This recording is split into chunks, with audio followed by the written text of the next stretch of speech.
In the 90s, the outdoor apparel industry was a battlefield. Two giants ruled the landscape: Columbia Sportswear and the North Face. Columbia dominated the mainstream. Cheap, tough, everywhere. The North Face ruled the cities and slopes. Sleek, technical, expensive. You didn't climb Everest without it, and you didn't survive middle school without one either. They controlled the stores, the airwaves, the shelves. Billions in revenue, global reach, untouchable. But behind the curtain, a different player was quietly loading their slingshot. A company that hated marketing, that told people not to buy its jackets, that ran its business more like an environmental rebellion than a clothing brand. And somehow, it worked. This is the story of how Patagonia, a tiny, anti-corporate upstart, went to war with two of the biggest brands in the world, and won. First, let's set the scene. Founded in 1938, Columbia turned the outdoors into a family business. They didn't care about elite climbers or stylish hikers. They cared about one thing: selling gear that worked, and selling it everywhere. By the 2000s, Columbia was pumping out jackets by the millions. Big box stores, sporting good chains,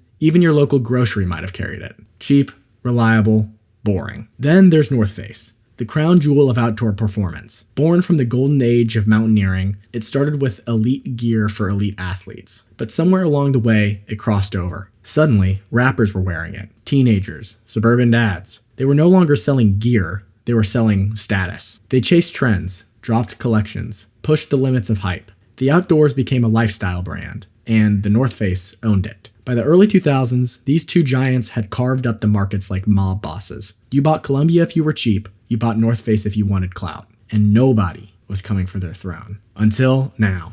While Columbia and North Face battled for malls and margins, a man named Yvon Chouinard was living out of his van. He wasn't a CEO, he was a climber, a dirtbag. He made his own gear because no one else made it good enough. In 1973, he turned that obsession into a company. Not to get rich, not to scale, but to fund the lifestyle. The summits, the surf, the solitude. He called it Patagonia. From day one, Patagonia was different. No hype, no spin, no tech-sounding nonsense. Just one goal: make the best product with the least harm. And that philosophy, it wasn't just branding, it was a declaration of war. Where Columbia chased volume, Patagonia chased durability. Where North Face chased fashion, Patagonia chased function. And then, in 2011, they dropped a grenade into the industry. The world-renowned company, famous for outdoor clothing and gear, encouraging consumers to limit their spending to help Mother Earth.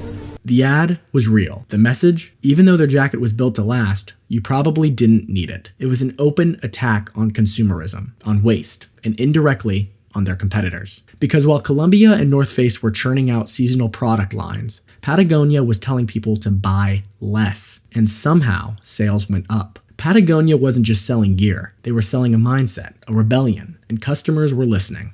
What began as a quiet outlier was starting to look like a movement, and the giants, they didn't even realize they were under attack. Patagonia knew it couldn't outspend the giants, so it didn't even try. Instead, it picked 3 pressure points and hit them over and over again. This wasn't just competition, it was guerrilla warfare. While Columbia was outsourcing production and the North Face was dropping limited edition collabs, Patagonia was pointing at the elephant in the room. The clothing industry was trashing the planet. Toxic dyes, plastic fibers, landfills overflowing with last year's trends. So Patagonia flipped the script. Recycled materials, organic cotton, fair trade stitching. They even tracked their supply chain and published it. They weren't just making gear, they were making their competitors look dirty. The anti-growth strategy. Patagonia didn't push new styles every quarter. They encouraged customers to repair what they already had. Don't replace it, fix it. They launched Worn Wear, a program to resell used Patagonia jackets. They created repair tours. They taught people to sew their own gear. While the giants raced to pump out more product, Patagonia was turning off the tap. It was slow, it was strange, and it was effective. Patagonia made activism part of its identity. They backed environmental lawsuits, funded grassroots campaigns, gave 1% of all sales to the planet. It wasn't a side project, it was the brand. In a market obsessed with performance, Patagonia sold purpose. And when younger consumers had to pick, they didn't choose the flashiest, they chose the realest. It was subtle, it was strategic. While Columbia and North Face were playing Monopoly, Patagonia was playing chess, and every move brought them closer to checkmate. For a while, the giants didn't take it seriously. Patagonia, the little hippie brand from California, let them play eco-warrior. But then, the numbers started shifting. Retailers were pushing Patagonia front and center. Customers were asking about sustainability, and suddenly the quiet rebel was eating their lunch. Columbia panicked at first. They launched recycled collections, swapped in green packaging, but the branding felt forced, like it was written by a focus group, not a founder. They even tried retooling old product with new names: Omni Heat Infinity, Out Dry Extreme Eco, all science, no soul. North Face responded louder, but not smarter. They leaned into fashion, more celebrity partnerships, a sustainability tab quietly added to their website. But it wasn't leadership, it was deflection. While Patagonia was suing presidents over national parks, North Face was launching gold-trimmed puffers. They missed the point, because Patagonia wasn't marketing values, they were built on them. The giants treated it like a trend, Patagonia treated it like a war. And every time Columbia or North Face tried to catch up, Patagonia was already 2 mountains ahead. Patagonia had been playing the long game, but in the 2010s, it stopped pulling punches, and then it dropped 2 death blows. In 2017, the US government shrunk Bears Ears National Monument, stripping protection from sacred indigenous lands. Most brands stayed quiet. Patagonia, they went nuclear. Clothing company Patagonia is suing President Trump over his decision to shrink 2 national monuments in Utah. Yesterday, the president became the first modern U.S. president to use the Antiquities Act to shrink national monuments. Patagonia, a California-based company known for activism, joins a growing number of organizations questioning that decision. They filed a lawsuit against the president of the United States. Let that sink in. While Columbia talked innovation and North Face dropped another capsule collab, Patagonia was on the front page of the New York Times for suing the government. They weren't following the culture, they were leading it. And the consumers, they took notice. In a single move, Patagonia transformed itself from a brand into a cause, giving it all away. 2022, the final blow. Yvon Chouinard, the founder, the climber, the anti-CEO, announced he was giving away the entire company. Not selling it, not passing it to his kids. He transferred 100% of Patagonia's ownership to a trust dedicated to fighting climate change. In an extraordinary act of charity, the founder of the outdoor gear and clothing brand Patagonia has given away his $3 billion company.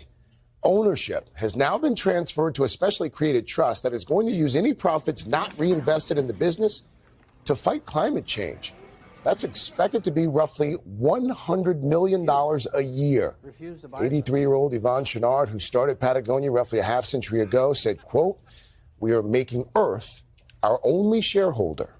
It was the most extreme move in modern corporate history, and once again, Columbia and North Face had no answer. What were they going to do? Drop a recycled hoodie? With 2 strikes, Patagonia shattered the rules of outdoor retail. This wasn't about jackets anymore, it was about legacy, and Patagonia had just claimed it. By the 2020s, the outdoor industry had changed forever. Columbia still made solid gear. The North Face still had hype. But Patagonia had become untouchable. Not just a brand, not even a company.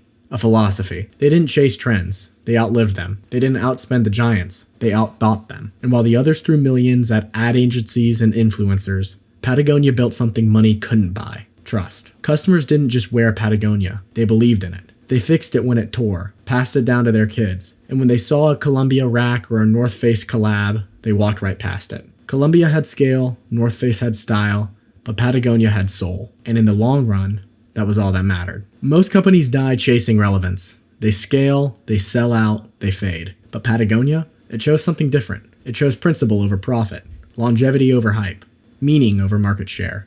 And somehow, it still won. Today, Patagonia is worth billions, but its founder owns nothing. Its shareholders are trees, oceans, glaciers, and generations who will never meet Yvon Chouinard, but will still feel what he built. It started with one man, one mountain, and one belief. That business didn't have to destroy the world. It could protect it. It could inspire people. It could change things. And the giants, they never saw it coming.